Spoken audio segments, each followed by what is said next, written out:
Bismillahirrahmanirrahim. Assalamualaikum warahmatullahi wabarakatuh. Waalaikumsalam Selamat pagi, salam sejahtera buat kita semua. Alhamdulillahirabbil alamin. Shalawat wa salam ala asyrofil anbiya wal mursalin wa alihi wa sahbihi ajmain. Syahadu la ilaha illallah wahdahu la syarika lah wa syahadu anna Muhammadar Rasulullah la ilaha.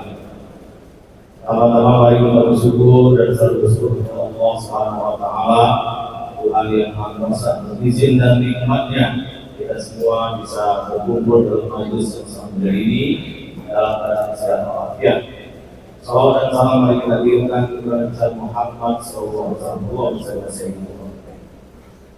Yang terhormat Rektor Universitas Andalayasa Profesor Dr. Bapak Sulaiman, yang tadi kontrol langsung saya Pak, saya masih hafal Dr. Uni, baru mau mandi di Merak, kita bagus sama dia.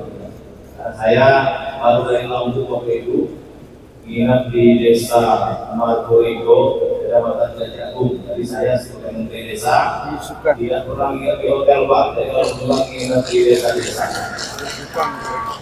Sehingga saya bisa bersabdi maju terus. Maupun desa-desa yang ada di sekitar yang saya tuju. Yang saya hormati Ketua Senat, Profesor Dr. Rudi Sulfikar, serta seluruh jajaran, para wakil rektor, para dekan, wakil dekan, ketua prodi, semua kita santri kita yang saya banggakan hadir. Di sini juga teman baik saya, orang hebat juga ini, Profesor Dr. Hasan Ali Yusuf, tepuk beliau juga bergerak gagas berjuang untuk pendidikan. Ini saya selalu sama beliau, tadi bisik-bisik dalam pemutasan, boleh bedanya berapa? Jangan-jangan ada sampai 3. Ternyata tidak perlu saya ucapkan Bapak Ibu ya. Tapi beliau sekarang anggota DPR RI, sukses luar biasa. Saya hadir bersama Sekjen Mendes, para direktur, dan tentu yang saya banggakan, yang saya sangat hormati, seluruh peserta wisudawan di kampus Udeta yang luar biasa hari, termasuk para keluarga yang ada di balkon kiri kanan dan di atas. Bapak Ibu, seperti yang dikatakan Profesor Fatah tadi, saya ini sebelum ke materi ya Pak. Sebelum ke materi yang saya ingin sampaikan, saya ini lahir di desa Palak Siri, Kecamatan Kedurang, Provinsi Bengkulu, Kabupaten Bengkulu Besar. Desa ini tidak ada di peta. Saya lahir di situ, dilahirkan oleh emak kami, namanya Hajah Yasmawati, sudah almarhum 2 tahun yang lalu. Saya lahir di desa ini, mulai lahir sampai tamat kuliah di rumah emak kami ini tidak pernah saya melihat lampu listrik, tidak pernah melihat kompor untuk masak, tidak pernah melihat kamar mandi untuk mandi, tidak pernah lihat keramik di rumah emak kami. Artinya itulah bayangan rumah emak kami, setengahnya lantai semen, setengahnya lantai tanah. Mak kami ini petani, Bapak Ibu, bapak kami juga petani. Saya kalau SD tidak pakai sepatu tidak mau, karena memang nggak punya sepatu paling tahu. Saya SMP Bapak Ibu harus menyeberang sungai, pakai kain basah dulu belum bisa pakai celana sekolah, sambil megang sepatu dan buku menyeberang sungai setiap hari. Kalau lagi musim hujan sering hanyut Bapak Ibu.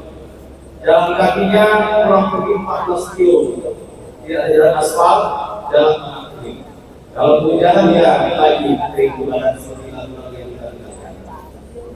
SMA saya Bapak Ibu melangkah di ibu kota Pusatan, kota Manang namanya. Saya tidur setahun di dekat terminal bus, karena adik mak itu punya tanah di situ, kebun jengkol dan kebun singkong. Saya tidur di gubuk situ Bapak Ibu. nggak ada kompor, nggak ada listrik juga saya diusir. Di tengah pilihan kota dan saya jalan kaki juga pulang pergi hampir 12 kilo saya satu anak ini. Pulang sekolah saya harus cuci mobil orang. Setahun itu saya pergi rumah teman saya dari SMA. Kembali saya kembali lantai tanah dengan dinding bangku.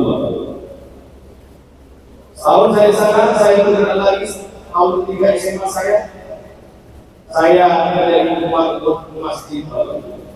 Saya tidur di bawah imaman karena masjid 2 lantai. Pas ada ruang kecil buat imam itu, saya di situ tak pakai kasur, ya saya berangkat sama SMA karena di kampung kami itu tidak ada orang yang kuliah, karena desanya kalau sekarang tuh desanya sama tertinggal kali. Kalau sekarang ada desa mandiri, bisa maju, bisa berkembang, desa tertinggal, desa sangat tertinggal, mungkin desa si kami dulu, desa di atas sangat tertinggal. Tidak ada apa-apa kehidupan. Sehingga saya dapat SMA, saya pamit teman-teman kami sedang lagi. Selamat, saya mau kuliah. Jadi saya bakal PT masih lagi. Mak sudah menanam pagi, saya datang di Pak. Di tengah sawah, Pak saya mau kuliah. Apa kata mak saya? Jadi gimana mau kuliah? Maka dari susah.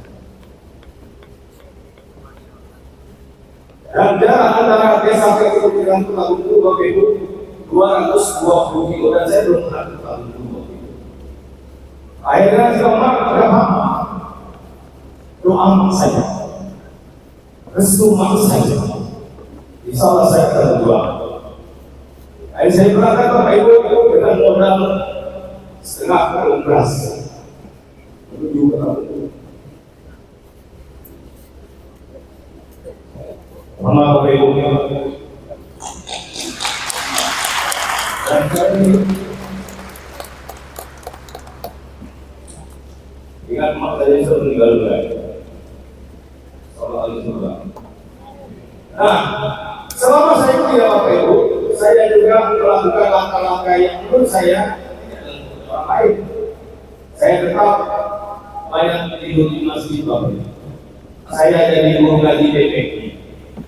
Dan saya mencari uang itu saya korek atau ajak ibu-ibu yang